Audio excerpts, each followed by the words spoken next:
आज के दिन तो भाई सर्दी ने एकदम कहर ही ढाके रखा था। पूरे गाँव में एकदम कोहरे की चादर बिछी हुई थी। इधर से देखो इधर इधर पूरे गाँव में एकदम काला काला धुआं छाया हुआ था। सर्दी एकदम बहुत भयंकर वाली थी भाई।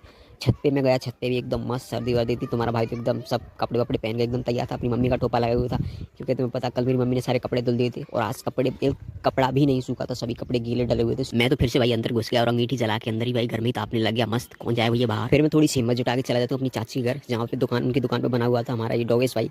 इसको हमने अभी पाला है, मस्त खिला खिला के एकदम मोटा कर दिया भाई। इसको तो सर्दी लगी नहीं रही थी, एकदम मस्त दुकान के बाहर बना हुआ है। इधर मेरी मम्मी सुबह सुबह खाना बना के रेडी कर देती है, तो मैं खाना बना एकदम अच्छे से खा लेता हूँ। फिर मेरी मम्मी बोलती है कि चल बाजार चलते, तो मेरा मूड तो नहीं था बाजार जाने का, लेकिन फिर चल देता हूँ। तैयार वैयार होकर पहुंच जाते हैं हमारी गाँव की पुलिया पे, जहाँ हम साधनों का इंतजार करते रहते हैं। थोड़ी देर बाद हमें साधन मिल जाता है और पहुंच जाते हैं हम सीधा सबलगढ़। यहाँ आते आते तो हमको 2 बज चुके थे, तो यहाँ पर धूप काफ़ी बढ़िया खिल रही थी, यहाँ पे सर्दी थोड़ा कम लग रही थी। इसके बाद हम चले जाते हैं, हम सामने देखते हैं कि चप्पल बिक रही हैं रोड पे, तो फिर हम चप्पल देखने लगते हैं। मेरी मम्मी जूते देखने लगती है, पर पसंद नहीं आते, फिर हम आगे प्रस्थान कर देते हैं। इसके बाद हम गए कपड़ों की दुकान पर मेरी बहन के लिए जर्सी खरीदने के लिए। उसने बोला था कि अपनी पसंद की एक अच्छी सी जर्सी ले आना, तो हम इस दुकान पर गए, तो हमने उस पर बहुत सारी जर्सी निकलवाई थी, लेकिन पसंद नहीं आ रही थी। तो मम्मी ने बोला कि चल दूसरी दुकान पर चलते हैं। फिर हम दूसरी दुकान पर जाते हैं, तीसरी दुकान पर जाते हैं भाई। इसके बाद आगे चलकर चौथी दुकान पर जाते हैं, पाँचवीं पे जाते हैं।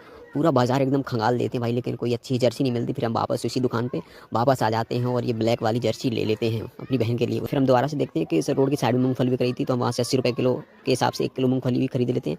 एंड चले जाते हैं हम मेडिसिन की दुकान पर, क्योंकि मुझे जुकाम खांसी हो रहा है और मेरी सिस्टर के लिए कुछ मेडिसिन वगैरह लेनी थी, तो टैबलेट्स वगैरह और मेडिसिन वगैरह खांसी जुकाम की गोली वगैरह भी ले लेते हैं। इसके बाद हम आ जाते हैं सब्जी मंडी, यहाँ से हम खरीद लेते हैं बहुत सारी सब्जी। गोभी भी खरीद लेते हैं, गाजर भी खरीद लेते हैं, हरी मिर्च टमाटर भी खरीद लेते हैं, भटे भी खरीद लेते हैं। मतलब जो दिखता है वही सब खरीद लेते हैं, क्योंकि बाजार बार बार थोड़ी आते हैं। हम लोग गाँव से 4 5 या 10 दिन में एक बार आते हैं, तो जितनी भी आवश्यक सामग्री होती है वो सब खरीद लेते हैं।